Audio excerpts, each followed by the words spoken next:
नमस्कार दोस्तों, आपका स्वागत है। मैंने हाल ही में कुछ एक ऐसी कहानी देखी दोस्तों, भारत के बाहर की है, वो यूरोप देश की है, यूरोप के किसी एक देश की। उसमें ऐसे दिखाया था कि एक माँ होती है और उसके दो बच्चे होते हैं, तकरीबन 12-15 साल के, ऐसे दो बच्चे समझो आप। तो उसमें क्या होता है, एक लड़की होती है और एक लड़का होता है, और वो जो लड़का होता है वो किसी कारण से दुर्घटनावश इस दुनिया से चला जाता है। तब उसकी जो माँ होती है बहुत ही ज़्यादा दुखी होती है, और उसके बाद वो क्या करती है दोस्तों, उसकी जो बेटी होती है उसको बोलती है कि तुम उपवास करो, मतलब जैसे हफ्ते में तकरीबन 3-4 बार तुम उपवास ही करो, फास्टिंग करो, इससे मेरा जो बेटा है वो स्वर्ग जाएगा, मतलब तुम अपने भाई के लिए उपवास करो, ऐसी वो कहती है। तो इस तरीके से वो कहानी थी, और वो ये कहती है कि जैसे तुम अगर अच्छे से उपवास करोगी तो मेरा जो बेटा है वो स्वर्ग जाएगा। तो ऐसी बहुत सारी लोगों की धारणा होती है। जब मैंने वो सुना मुझे एकदम अलग नहीं लगा, क्योंकि बहुत सारे ऐसे लोगों की मान्यता होती है कि इंसान के जाने के बाद हम उसके लिए अगर कुछ करेंगे तो वो स्वर्ग या फिर नरक जा सकते हैं। जैसे हमने किसी का कुछ भी ऐसे कुछ नहीं किया समझो जाने के बाद, पूजा पाठ वगैरह, तो ऐसे वक्त में उसको मुक्ति नहीं मिलेगी, इस तरीके से बातें कही जाती है। तो इसको आज हम देखने की कोशिश करेंगे कि ये कितना सच होता है या फिर ये मतलब झूठ होता है क्या। तो इसका पीछे का रीज़न ये है दोस्तों, ये जो सारी बातें हैं, जैसे जो हमारे लोग गए हैं उनको क्यों याद करना, तो सर्वशक्तिमान ईश्वर के नज़रों से अगर हम देखें दोस्तों, तो उनका कहना यह है कि जिन लोगों के, जैसे मेरे माता पिता हो गए, मेरे दादी दादाजी हो गए, या फिर परदादी परदादा हो गए, तो इन सारे लोगों के वजह से हम यहाँ पर पृथ्वी पर आए हैं। बहुत बार अभी तो थोड़े से अलग अलग घर होते हैं, लेकिन पहले तो घर एक ही होता था, उसमें अलग अलग पीढ़ियाँ रहती थी एक ही घर में। तो कहीं ना कहीं आज जो मतलब हमें घर मिला है, जो एक विरासत मिली है, तो ये जो सारी बातें हैं वो हमारे पूर्वजों के वजह से हमें मिलता है। इसलिए उनको कहीं ना कहीं आप याद करो।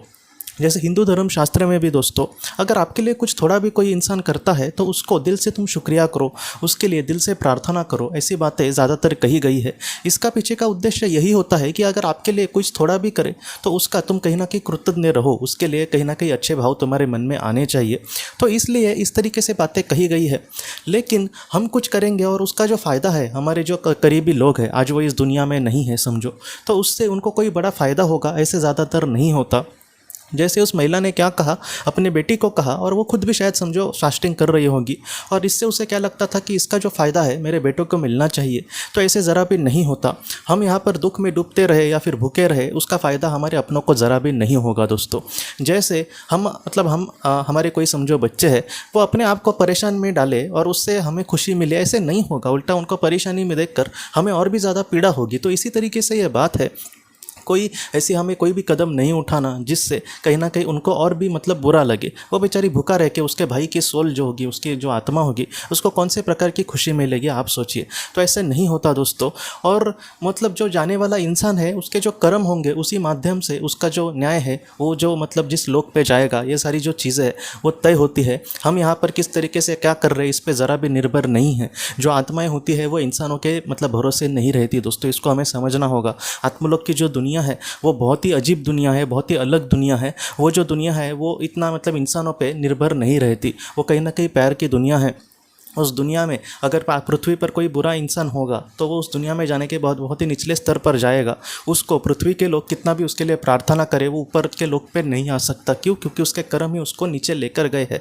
और पृथ्वी पर आपने भी देखा होगा कि जैसे संत वगैरह जैसे लोग, जिनको खामा खा, कुछ संतों को तो मार भी डाला लोगों ने। तो इस तरीके से हो सकता है कि मारने वाले जो लोग हैं उनके मन में कहीं ना कहीं उनको लेकर एक वैर भावना होगी। तो ऐसा जो इंसान हो, जो मतलब अच्छा ही कर्म है उसके, ऐसा जो इंसान है आत्मलोक में जब जाएगा तब वो अपने आप को स्वर्ग में ही देखेगा, चाहे उसका कितना भी लोग बुरा चाहे। तो इस तरीके से है, जो जैसे कर्म करेगा वैसी उसको गति मिलेगी। तो हम अपनों के लिए कुछ प्रार्थना करें, कुछ ये करें, उसका कुछ भी फ़ायदा उनको नहीं होता क्या। सबसे पहला दोस्तों, जो जाने वाले लोग हैं ज़्यादातर वो ये कहते हैं कि आप हमारे लिए दिल से प्रार्थना करना, आप अपना अच्छे से ख्याल रखना।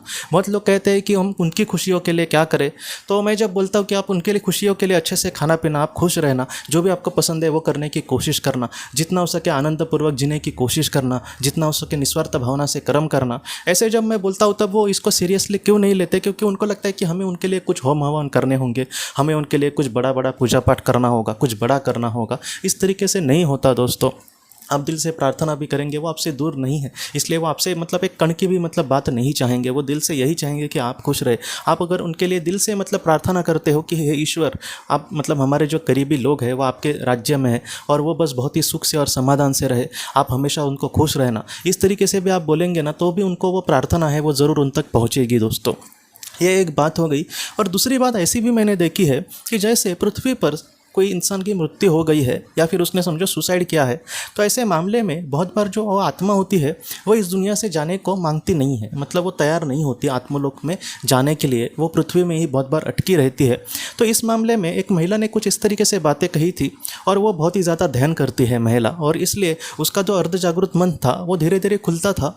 उसने ऐसे कहा था कि उसका जो एक भतीजा था, उसके हस्बैंड के भाई का बेटा, तो उसने सुसाइड किया था।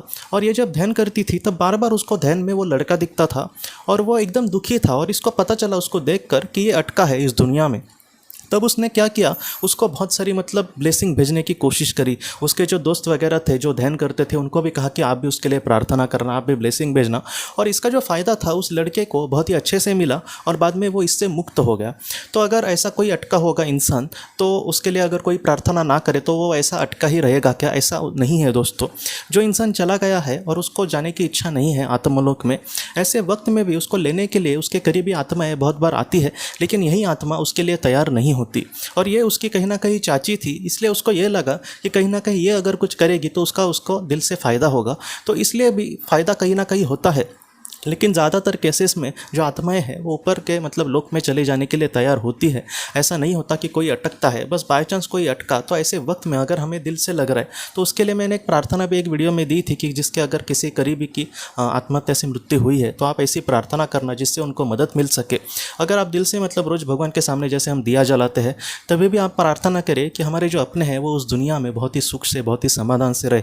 सर्वशक्तिमान ईश्वर का जो आशीर्वाद है, उनकी जो ब्लेसिंग है वो हमेशा उन पर बनाए रखे। मैं हमेशा उनको खुश देखना चाहते हो, तो इस तरीके से भी आप अगर प्रार्थना करेंगे दोस्तों तो उनको सच में बहुत ही फ़ायदा होगा। लेकिन यहाँ पर हमें यह नहीं सोचना कि अगर वो चले गए हैं और हम उनके लिए कुछ भी नहीं करते, समझो ज़्यादातर कुछ, तो वह अटके ही रहेंगे, ऐसा नहीं है। वो जो लोग हैं वो हम पर निर्भर नहीं होते दोस्तों। जितना हो सके हम अपने लाइफ में अच्छे से आगे बढ़े। हमारा जो सच्चा प्यार है, अगर हमारा उनके साथ बहुत ही अच्छा बॉन्डिंग होगा, तो हम अगर खुश रहे, हम अगर अच्छे से खाना पिया खाए और हम शांति से रहे, निस्वार्थ भावना से कर्म करने की कोशिश करें, जीवन के जो भी दुख है उसको मतलब स्वीकार करके उसमें कुछ अपना मतलब योगदान करने की कोशिश करें, अपने जीवन करते हुए को बहुत ही अच्छे से करने की कोशिश करें, तो ऐसे वक्त में हमसे ज़्यादा खुशियाँ उनको मिलती है दोस्तों। तो वो भी हमसे यही चाहेंगे कि आप इस तरीके से जीवन में आगे बढ़ना। अभी फिर से दोस्तों हमें इस तरीके से सोचकर, जैसे उनको मुक्ति मिली है क्या, इस तरीके से बातें सोचकर हमें दुखी नहीं होना। जितना हो सके अच्छे कर्मों से अगर हम आगे बढ़ेंगे तो यही सच्ची श्रद्धांजलि हमारे अपने लोगों को होगी दोस्तों।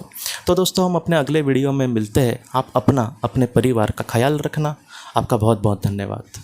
ज़िंदगी की रोशनी ये एक कंसल्टेंसी है जो ऐसे लोगों को मदद करने की कोशिश करती है जिन्होंने किसी अपने को खोया है, या फिर जो लोग अपने जीवन में बहुत ही ज़्यादा दुखी है। जो लोग इस संस्था के साथ जुड़ते हैं उन्हें पास्ट लाइफ रिग्रेशन की ऑडियोज़ भेजी जाएगी, जिससे घर बैठे वह पास्ट लाइफ रिग्रेशन का अभ्यास कर सकते हैं। और उन्हें 5 मेडिटेशन ध्यान की भी ऑडियोज़ भेजी जाएगी, और इसके साथ साथ उन्हें PDF किताबें भेजी जाएंगी जो हिंदी और अंग्रेज़ी में है, जो मोबाइल पर या फिर लैपटॉप पर आप उसे पढ़ सकते हैं।